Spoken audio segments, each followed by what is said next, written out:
लीजिए सुनिए। सूर्यकांत त्रिपाठी निराला के लिखे उपन्यास भक्त प्रहलाद का द्वितीय परिच्छेद। हिरण्यकशिपु, अत्याचार, तपस्या, लड़ाई, मेरी यानी समीर गोस्वामी की आवाज में। हिरण्यकशिपु को राज्य देकर हिरण्याक्ष पाताल में जब विष्णु से लड़ने के लिए चला गया, तब इधर राजमद में हिरण्यकशिपु मनमाना काम करने लगा। एक तो स्वभाव का वो तमोगुणी था ही, जिस पर एक छत्र साम्राज्य मिल गया। उधर जवानी का नशा, इसलिए हर तरह के अत्याचार करने की सुविधा मिल गई। वो दिन रात शराब के नशे में चूर रहा करता और पहले से ज्यादा अत्याचार करने पर तुल गया।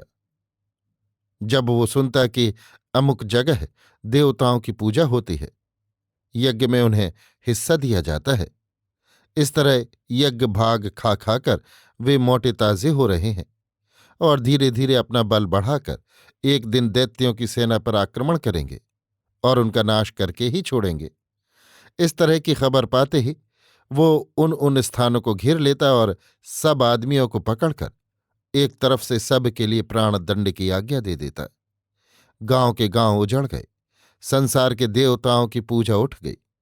प्राण भय से भूल कर भी कोई विष्णु का नाम न लेता। जो सच्चे भक्त थे वे मन ही मन भगवान को पुकारने लगे, परंतु फूल पत्तियों और दूर्वा चंदन से विष्णु भगवान की पूजा करना भी उन लोगों ने बंद कर दिया। क्या करते, बेचारे विवश थे। जिसके राज्य में बसते थे वही विष्णु द्वेषी था, तो फिर पूजा अर्चा कैसे हो सकती थी। शैवों को पूरी स्वतंत्रता थी। दैत्यगण शैव थे ही, इसलिए उनके राज्य में शैवों की बड़ी प्रतिष्ठा होने लगी। लोग एक तरफ से शैव हो गए। हिरण्यकशिपु ने अपने राज्य में चारों ओर जासूस लगा रखे थे। विष्णु पूजा और विष्णु मंदिर का संवाद वही लोग आकर सुनाते थे। इसके लिए उन्हें लंबी लंबी तनख्वाहें मिलती थीं और विष्णु मंदिर या विष्णु पूजन की नई खबर सुनाने पर ऊपर से उन्हें पुरस्कार दिया जाता था। हिरण्यकशिपु के राज्य में विष्णु भक्त और विष्णु मंदिर का कहीं नामो निशान न रहा। देवताओं को यज्ञ भाग न मिलने पर वे दिन दिन दुबले होने लगे। देवताओं का पता लगाने के लिए भी हिरण्यकशिपु ने एक बड़ी संख्या में गुप्तचर नियुक्त कर रखे थे। ये हाल देवताओं को मालूम हो गया था, इसलिए वे बेचारे कंदराव में, पहाड़ की दो चोटियों के बीच वाले भूभाग में, घने जंगलों में, बीहड़ स्थानों में जहां मनुष्यों या दैत्यों की पहुंच न हो सकती थी, छिपे फिरते थे। इसी हालत में रहकर वे दैत्यों पर वार करने के लिए मौका देख रहे थे कि इतने में हिरण्याक्ष के मारे जाने की खबर उन्हें मिल गई। इधर देवताओं का जब कोई समाचार दूतों से न मिला, तब हिरण्यकशिपु बेफिक्र होकर राज्य करने लगा। उसे विश्वास हो गया कि देवता डर गए, अब उससे लोहा नहीं ले सकते और यज्ञ भाग के बंद हो जाने के कारण वे बेचारे भूखों मर रहे होंगे। वे अब क्या लड़ेंगे, इस विचार में पड़कर कुछ दिनों के लिए वो अपने शत्रुओं को भूल गया। इस समय उस पर एक दूसरा रंग चढ़ रहा था। लड़ाई बंद हो जाने के बाद से उसमें विलासिता आ गई थी। शराब और कबाब के साथ साथ नाच रंग का भी शौक आया। राजाओं महाराजाओं की शौक होने की ही देर होती है, पूरा तो वो तत्काल कर दिया जाता है। गाने बजाने का शौक भी हिरण्यकशिपु का तत्काल ही साजो सामान सहित पूरा कर दिया गया। चारों ओर नौकर दौड़े। जहां कहीं उन्होंने अच्छी अच्छी गायिकाओं और नर्तकियों को पाया, हिरण्यकशिपु की सभा में बुला लाए। हिरण्यकशिपु की आज्ञा पर नहीं कहने की शक्ति किसी में न थी। बड़े बड़े शूरवीर उससे घबराते थे। फिर वे तो बेचारी नाचने गाने वाली साधारण स्त्रियां ही थीं। उनमें इतना दम कहाँ था जो वे उसकी आज्ञा पर नहीं चलती। इच्छा न रहते हुए भी उन्हें नृत्य गीत सुनाने के लिए दैत्यराज के दरबार में आना ही पड़ता। हिरण्यकशिपु का भोग विलास भी हद को पार कर गया। एक दिन की बात है कि वो अपने विलास मंदिर से निकला और सीधा दरबार की ओर चला गया। मंत्री, सेनापति, करद मित्र, राजा महाराजा, सामंत वगैरह सब अपने अपने आसन पर बैठे हुए थे। उसे देख उठकर खड़े हो गए। वो ऊंचे सिंहासन पर जा बैठा। उसके बैठने के बाद सब लोग अपने अपने आसन पर बैठे और आग्रह भरी निगाहों से उसकी आज्ञा की प्रतीक्षा करने लगे। इसी समय एक दूत आया। दैत्यराज को अभिवादन कर हाथ जोड़ एक तरफ खड़ा हो गया। उसे उस हालत में देखकर दैत्यराज हिरण्यकशिपु को मालूम हो गया कि वो कुछ कहना चाहता है। उन दिनों राजा से कुछ अर्ज करने का नियम ऐसा ही था। हिरण्यकशिपु ने उसे कहने की आज्ञा दी। राजा की आज्ञा मिल जाने पर भी दूत की जबान बंद ही रही। कहने की चेष्टा करने पर भी वो कुछ न कह सका। इससे हिरण्यकशिपु को क्रोध आ गया। कहने के लिए उसने दूत को डपट कर आज्ञा दी। दूत ने हृदय को बहुत अच्छी तरह संभाल विनयपूर्वक कहा, महाराज, आपके बड़े भाई हिरण्याक्ष अब इस संसार में नहीं है।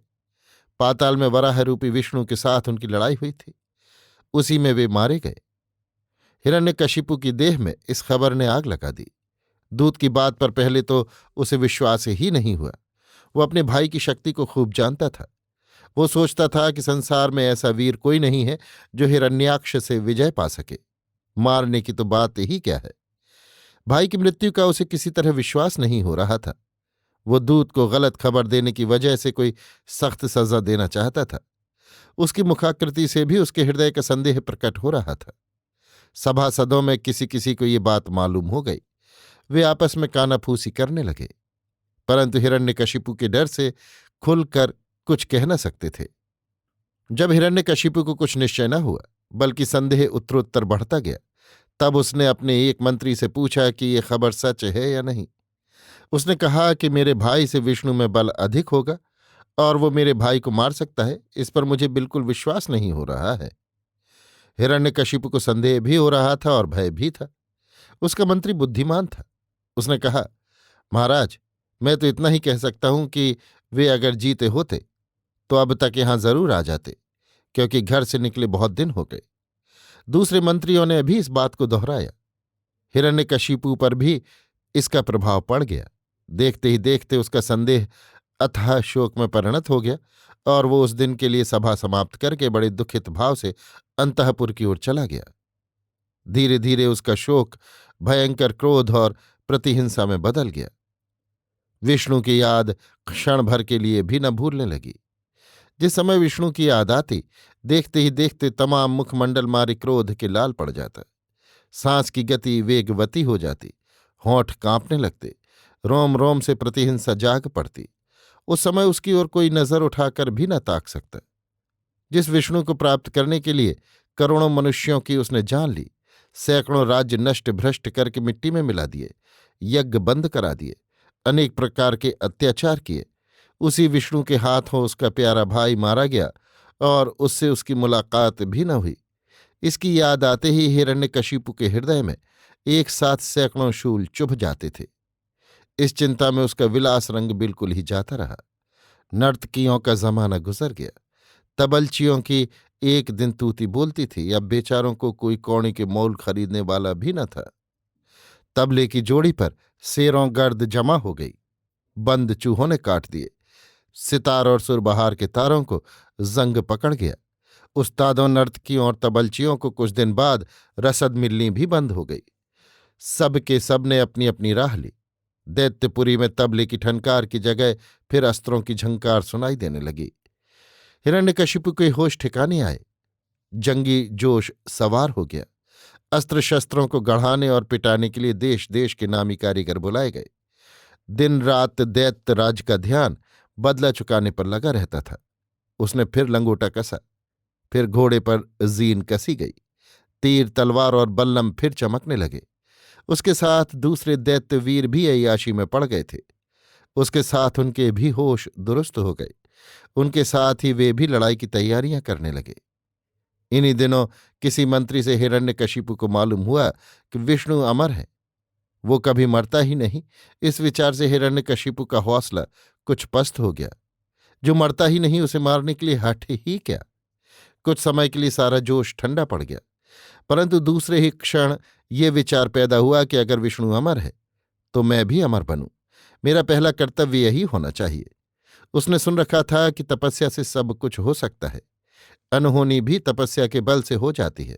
गूंगा बोलने लगता है, अंधे को आंखें और दृष्टि शक्ति मिल जाती है, लंगड़ा दूर की मंजिल तय कर लेता है। ऐसा कोई कार्य नहीं जो तपस्या के बल से सिद्ध न हो। हिरण्यकशिपु की सारी चित्तवृत्ति तपस्या की ओर झुक गई। तप के प्रभाव से अमर होने के पश्चात उसने विष्णु से लड़ने की तैयारी करना उचित समझा। मंत्री ने भी उसे यही सलाह दी। हिरण्यकशिपु ने राज्यभार मंत्रियों के सुपुर्द कर दिया और खुद राज्य छोड़ दूर जंगल में तपस्या करने के लिए निकल पड़ा। हृदय में एक ही चिंता, एक ही भावना लगी रही कि अमर बनूं और भाई का बदला लूं। अगर विष्णु अमर होने के कारण न मरा तो कम से कम उसे अधमरा जरूर कर डालूं। इसी भावना में वो अपने दिन पार करने लगा। जंगल में फल फूल खाकर रहता और दिन रात घोर परिश्रम से तपस्या किया करता। उसकी तपस्या भी तामसी होती थी। हठ योग की क्रिया से वो साधन कर रहा था। अमर होने के लिए ब्रह्मा का मंत्र जप रहा था। मंदराचल पर्वत पर हिरण्यकशिपु घोर तपस्या में मग्न रहने लगा। पहाड़ी निर्जन भूमि, छोटे छोटे झरनों का पहाड़ पर से उतरते समय का सुहावना राग, फूलों का डंठलों पर हंस हंस कर खिलना, मधुर हवा के झोंकों में हरी हरी पत्तियों का झूमना, हिलना और मचलना, पेड़ों का रक्षकों की तरह दिन रात तनकर खड़ा रहना, सुबह की स्वर्ण छटा से पहाड़ी दृश्यों का नैसर्गिक शोभा धारण करना, शाम की सुनहरी चादर ओढ़कर किरण कलिकाओं का विदा होना, आसमान की गोद पर चांद का मुस्कुराना, तारों के समाज का मौन, रात की एकाएक जगा कर उदास कर देने वाली पवन, सैकड़ों फूलों का खिलकर अपनी शोभा पर इतराना, एक दूसरे से चढ़ा बढ़ी करना, डंठलों की नजाकत पर चिड़ियों की बेरहमी, बार बार एक से उड़कर दूसरे पर बैठना, उसे मुरझाना और हिंडोला झूलना आदि। पहाड़ के इन दृश्यों पर चिरस्मरणीय शोभा की ओर हिरण्यकशिपु का ध्यान न था। वो तल्लीन होकर अपने इष्टदेव की आराधना कर रहा था। किसी प्रकार के बाहरी सौंदर्य पर उसका मन चलायमान नहीं हुआ। सदा एक ही ध्यान, एक ही ज्ञान और एक ही आशा हृदय में जग रही थी। कितनी वर्षाएं सिर पर से होकर गुजर चुकी, कितनी ही हिमराशि उस तपस्वी वीर को झुलस चुकी, कितनी ही जेठ उसकी पीठ पर तप चुके, पर वो शांत भाव से सब सहन करता गया। एक दिन के लिए भी चित्त को किसी प्रकार उदास या हताश नहीं होने दिया। इधर हिरण्याक्ष की मृत्यु के बाद से ही देवताओं में एक नया उत्साह बढ़ रहा था। एक शत्रु को तो भगवान विष्णु ने मार डाला, रहा एक, इसे हम लोग वैतरणी पार कर दें। ये विचार कर देवता बहुत प्रसन्न हुए। वे आपस में संगठन करने लगे। जितने देवता दैत्यों के भय से इधर उधर भागकर तितर बितर हो गए थे, सब एकत्र होने लगे। इंद्र, यम, वरुण, जयंत, कार्तिक, पवन, देवताओं के और जितने सरदार थे, सब आपस में मिल गए और अपनी संगठित सेना को दैत्यों के विरुद्ध संचालित करने का निश्चय कर लिया। दिन, तिथि, समय सब ठीक हो गया कि किस दिन, किस वक्त, किस तरह से देवसेना दैत्यपुरी पर आक्रमण करेगी। शनि ने कहा, मैं ऐसी नजर लगाऊंगा कि फिर बस 7.5 वर्ष तक दैत्यों को हैरान करने का पट्टा लिखता हूं। कार्तिक ने कहा, तो अब तक क्यों भागते फिरे? एक नजर फेर क्यों न दी हिरण्यकशिपु पर कि 7.5 साल के अंदर ही बच्चू ऐंठ जाते, सांप भी मर जाता और लाठी भी न टूटती। मगर तुम्हारे जैसे दिल के कमजोर जितने होते हैं, सब इसी तरह जबानी जमा खर्च दिखलाया करते हैं। जब काम करने का समय आता है तब एक साफ सिफर उनका हक अदा करते हुए देखा जाता है। शनि महाराज ने कहा, तब ना सही अब सही। उस समय तुम्हारे जैसे बड़े बड़े वीर जब पीठ फेर कर लंबे कदम उठाने में एक दूसरे से होड़ बंधने लगे, तब भला मैं सबका साथ छोड़कर दैत्यों पर कैसे नजर करने लगता? अजी वाह, पवन ने कहा, भगे तो सबसे पहले तुम ही थे और आगे भी सबसे तुम ही थे। शनि ने कहा, तुम जानते हो कि मेरी चाल बड़ी धीमी है और वक्त था वो भागने का। फिर भला ये ताड़कर कि अब सेनापति पलायन पटुता दिखलाना ही चाहते हैं, पहले ही से अगर मैं न भागा होता तो क्या आज इस दशा में यहां तुम मुझे देखते? कार्तिक ने गरज कर कहा, सेनापति का भागना ही उस समय के लिए ठीक था। तुम व्यर्थी मुझ पर व्यंग वर्षा कर रहे हो। देवराज पकड़े जाते अगर हम न भागते। क्यों नहीं? शनि ने गंभीरता के साथ कहा, भागे बिना देवराज कैसे बचते? लड़ते रहने का अर्थ ही है पकड़े जाना। बाल बाल बचना तो भागने ही को कहते हैं। मगर देव सेनापति इस विद्या में बड़े निपुण हैं। लड़कर चाहे कोई श्रीमान को पकड़ भी ले, लेकिन दौड़कर पकड़ना कितना मुश्किल काम है, ये मुझे बहुत बार प्रत्यक्ष हो चुका है। कुछ गंभीर होकर इंद्र ने कहा, शनि, आपस में इस तरह की छेड़छाड़ अच्छी नहीं। इस समय हम लोगों के सामने एक बहुत बड़ा प्रश्न है। यम ने अपनी विशाल गदा उठाकर गंभीर कंठ से प्रतिज्ञा करते हुए कहा, अब इसके भीषण प्रहार से निस्संदेह सैकड़ों दैत्यों का संहार कर डालूंगा। देवराज इंद्र ने अपनी 33 करोड़ वाहिनी का संगठन कर बड़े जोश में आकर वीरों को प्रोत्साहन देते हुए कहा, वीरों, अब हथेली पर जान लेकर समर करना है। दैत्यों को उनके कुकृत्यों की पूरी शिक्षा देनी है। तुम लोग जानते हो, उन्होंने सैकड़ों वैष्णवों के सिर कटा लिए, सैकड़ों विष्णु मंदिरों की एक एक ईंट ढहा दी, कितने ही निरपराध राजाओं को जीते जी बांध कर जलती हुई आग में डाल दिया। उनके अत्याचारों का भार अब पृथ्वी सह नहीं सकती। मदांध दैत्यों का नाश अब बहुत नजदीक आ गया है। तुम लोगों ने सुना होगा और सुनकर तुम्हें प्रसन्नता भी हुई होगी कि पाताल में भगवान विष्णु ने वराह रूप धारण कर दुष्ट हिरण्याक्ष का प्राणांत कर दिया है। उसकी हत्या का समाचार उसके छोटे भाई हिरण्यकशिपु को अभी थोड़े ही दिन हुए मिला है। इससे निस्संदेह वो दब गया होगा और शायद इसीलिए राजपाट छोड़कर कहीं तपस्या करने को गया है। हम लोगों को चाहिए कि उसकी तपस्या पूरी न होने से पहले ही हम लोग दैत्यों पर विजय प्राप्त कर उनका नाश कर डालें। तपस्या से हिरण्यकशिपु का शरीर निश्चय ही कमजोर पड़ गया होगा। तब तक हमें उसका पता भी मालूम हो जाएगा कि वो कहाँ पर तपस्या कर रहा है। हम लोग उसकी तपस्या में विघ्न खड़ा कर देंगे। तपस्या भी अधूरी रहेगी और समय के रहते ही हम उसे मार भी सकेंगे। इस समय सब शत्रु जड़ समेत उखड़ जाएंगे। भाइयों, विष्णु भगवान हमारे सहायक हैं। हमारा यज्ञ भाग इन्हीं दैत्यों के कारण मारा गया है। हमारा धर्म है कि हम बहुत शीघ्र इसका बदला चुकाएं। देवराज इंद्र के जोश भरे शब्द सुनकर देववाहिनी कड़क उठी। नस नस में तीव्र आग्रह की स्फूर्ति संचारित होने लगी। आनंद वेग से बार बार पुलकित होकर रोमावली अंकुरित हो उठी। सबने समस्वर से देवराज की जयध्वनि की। सबने कहा, हम देवराज के लिए प्राण तक देने को तैयार हैं। समर भूमि में हम अपनी पूर्ण शक्ति के साथ अस्त्र चलाएंगे। दैत्यों को धराशायी करके ही छोड़ेंगे। पृथ्वी का संकट दूर करेंगे। ब्राह्मणों की रक्षा करेंगे। विष्णु भक्तों को दुष्टों के हाथ से बचाएंगे। वैष्णव धर्म को फिर से पृथ्वी पर फूल फल कर फैलाने देंगे। देवताओं का उस समय का संगठित शक्ति का विजय घोष मुर्दों में भी एक बार जीवन भर रहा था। करोड़ों कंठ पुनः पुनः जयनाद करते हुए आकाश कंपायमान कर रहे थे। इंद्र ने सेनापति कार्तिक को मुकाम कूच करने की आज्ञा दी। देव सेनापति ने अपनी प्रबल वाहिनी को अनेक हिस्सों में विभक्त कर दिया। हर एक समूह के लिए एक उपयुक्त वीर सेनानायक पद पर अधिष्ठित किया गया।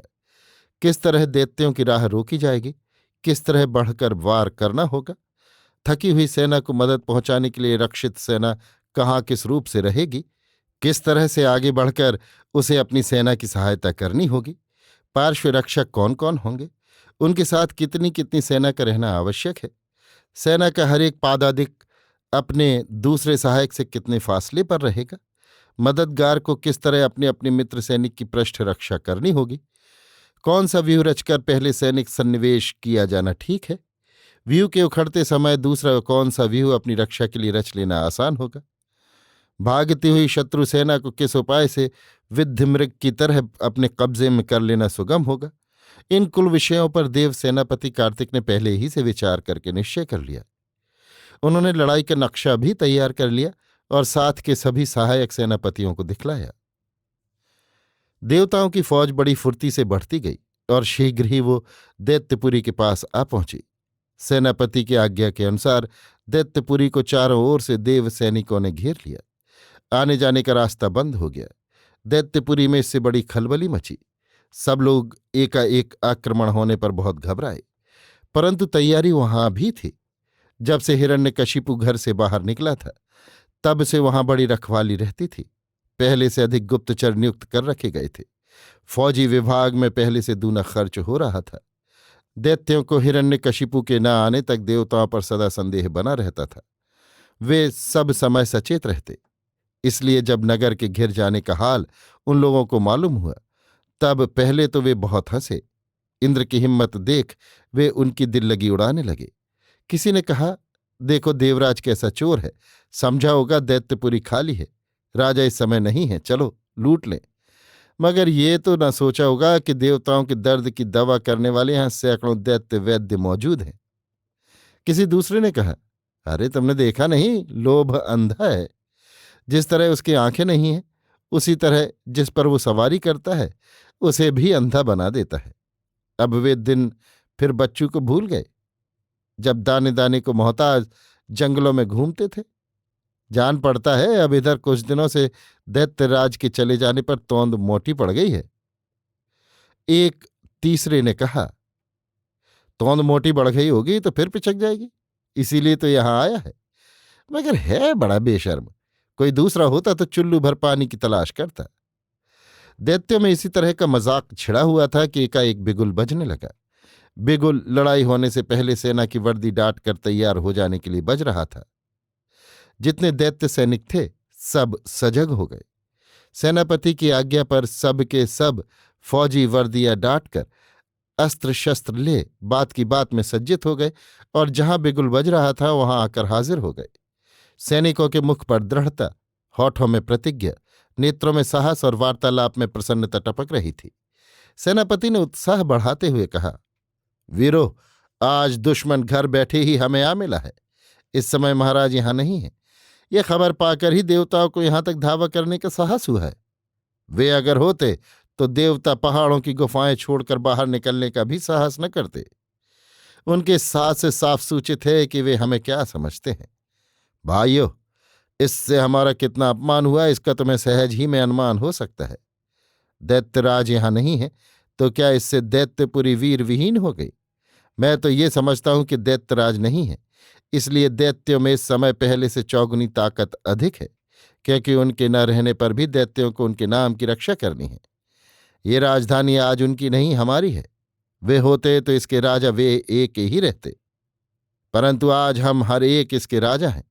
वे रहते तो इसकी इज्जत पर ज्यादा उन्हें ख्याल होता, परंतु आज हम में हर एक को उसकी इज्जत का ख्याल है। भाइयों, दुश्मन घर में बेधड़क घुस आए और हम चद्दर तान कर सोते रहें? हरगिज नहीं, हरगिज नहीं। उस विपुल सेना समुद्र के एक छोर से दूसरे छोर तक यही शब्द सुनाई दिया। सेनापति ने कहा, भाइयों, हमें प्राण देकर भी अपनी जन्मभूमि माता की और उससे भी बढ़कर हर वक्त अपनी गोद में रखने वाली जन्मभूमि की रक्षा करनी ही होगी। अवश्य ही हम लोग अपनी जन्मभूमि की रक्षा करेंगे, प्राण दे देंगे पर पैर पीछे नहीं पड़ेंगे। आप विश्वास रखिए। करोड़ों कर्कश कंठों से निकलकर ये ध्वनि बार बार वायुमंडल में गूंजने लगी। सेनापति को अपनी सेना पर दृढ़ विश्वास हो गया। बड़े उत्साह में आकर उन्होंने अपनी विजयिनी सेना को बधाई दी। कुछ देर तक देवताओं की कायरता, उनके भागने की पटुता, दिल की कमजोरी आदि पर व्याख्यान देते रहे ताकि सेना की हिम्मत और बढ़ जाए। फिर द्वार रक्षक से फाटक खोल देने के लिए कहा। फाटक खुलते ही पहाड़ से निकलने वाली टिड्डियों की तरह दैत्यों की सेना ने लड़ाई का मैदान छा लिया। सेनापति ने तत्काल अपनी विपुल सेना का व्यूह बनाकर शत्रुओं का सामना करने के लिए झंडी हिलाकर इशारा किया। दैत्यों की फुर्ती का क्या कहना था। क्षण भर में सब सेना व्यूह रचकर खड़ी हो गई और वार करने के लिए अपने सेनापति की ओर एक दृष्टि से ताकने लगी। सेना को सुरक्षित भाव से खड़ी देखकर सेनापति ने अस्त्र चलाने की आज्ञा दे दी। उस दिन देववाहिनी और दैत्य सेना की घमासान लड़ाई देखने ही लायक हुई। देवताओं में सताए जाने के कारण प्रतिहिंसा की भयानक ज्वाला धधक रही थी। सबने प्राणों का मोह छोड़कर दैत्यपुरी को आकर घेरा था। उधर दैत्य कई बार विजयी हो चुके थे, उनके दिल बढ़े हुए थे। वे देवताओं को वीरों में गिनते ही न थे। बड़ी देर तक लड़ाई होती रही। आज कुछ नजर न आया। दोनों ही अपनी अपनी जगह पर डटे रहे। आक्रमण से पहले दैत्यों ने एक भूल कर डाली थी। उन्होंने अपनी थकी हुई सेना को मदद पहुंचाने का उपाय नहीं सोचा। एक साथ कुल फौज लेकर देवताओं पर टूट पड़े थे। उन्हें विश्वास था कि इस तरह सामना होते ही हम लोग देवताओं को दबा लेंगे और पैर उखड़ जाने पर फिर उनका ठहरना मुश्किल हो जाएगा। दैत्यों को ये पता ही न था कि देवताओं की कुछ फौज अलग मदद के लिए रख छोड़ी गई है। अस्तु, पहर भर लड़ाई होने के पश्चात दोनों ओर की सेना में शिथिलता देख पड़ने लगी। दैत्य सेनापति के पास उत्साह भरे शब्दों के अलावा अपनी सेना की सहायता करने का और दूसरा उपाय न था। उधर देव सेनापति ने अपनी सेना को साहस देने पर भी अस्त्र चलाते हुए विलंब देख मदद के लिए रक्षित फौज ले आने की आज्ञा दी। देखते ही देखते देवताओं की नई फौज आकर डट गई। थकी हुई सेना विश्राम करने के लिए भेज दी गई। देवताओं की नई फौज का कठोर आक्रमण दैत्यों की सेना न सह सकी। सेनापति के बार बार झंडियां हिलाकर उत्साह बढ़ाने पर भी कुछ फल न हुआ। देवताओं की मार वो न सह सकी। उसे जान लेकर भागना पड़ा। देवताओं की विजय हुई। विजय के पश्चात बारी लूट की आई। देवताओं ने खूब जी भरकर दैत्यपुरी को लूटा। हीरा मोती पन्ना लाल सोना चांदी सब कुछ वहां भरा हुआ था। देश देशों की संपत्ति राशि वहां खिंचकर आ गई थी। देवताओं ने सब लूट ली। लूट के बाद नंबर आया धरपकड़ का। देवताओं की विजय हो जाने पर उसी वक्त दैत्य जी लेकर दैत्यपुरी छोड़कर भाग गए थे। चारों तरफ से पुरी खाली पड़ी थी। वहां स्त्रियां और बच्चे रह गए थे। देवराज की आज्ञा से देवताओं ने किसी स्त्री या बच्चे को नहीं सताया, परंतु हिरण्यकशिपु की स्त्री रानी कयाधु को कैद कर लिया। कयाधु उस समय गर्भवती थी। इंद्र ने खासकर इसी विचार से उन्हें कैद कराया था। कयाधु स्त्रियों में रत्न थी। विधाता की इच्छा और कर्मफल के अनुसार दैत्यपुरी में महारानी बनकर रहने पर भी उनमें दैत्य स्वभाव की कोई छाप न थी। बड़ी ही सरल पवित्र उदार दयालु बुद्धिमती और स्वभाव की शांत थी। सभी गुण उनमें आकर इकट्ठे हो गए थे। देवता जब उन्हें कैद करके ले चले तब उनके हृदय को बड़ा दुख हुआ, परंतु स्वाभाविक लज्जा और अपनी प्रतिष्ठा का विचार करके वे रोई नहीं। कलेजा महसूस महसूस कर रह जाती थीं। परमात्मा की प्रेरणा से एक रास्ते से नारद जी मिल गए। मुनि को इनकी दशा पर दया आ गई। उन्होंने इंद्र से पूछा कि इन्हें कहाँ लिए जा रहे हो। इंद्र ने कहा, हिरण्यकशिपु की पत्नी है, इस समय इनके गर्भ है। जब लड़का हो जाएगा तब इनको छोड़ दूंगा। इनसे मेरी कोई शत्रुता नहीं है, परंतु इनका पुत्र मेरा परम शत्रु है। मैं उसे जरूर मार डालूंगा। नारद ने कहा, वाह, ये आपकी कैसी नीयत है। उस बच्चे ने आपका क्या बिगाड़ा है? और सच तो ये है कि वो बच्चा ईश्वर का बड़ा ही भक्त होगा। फिर आप उसे मारने की ताक में क्यों लगे हो? नारद की बात पर इंद्र को विश्वास हो गया। उन्होंने रानी को छोड़ दिया। नारद जी रानी को अपने यहां ले आए।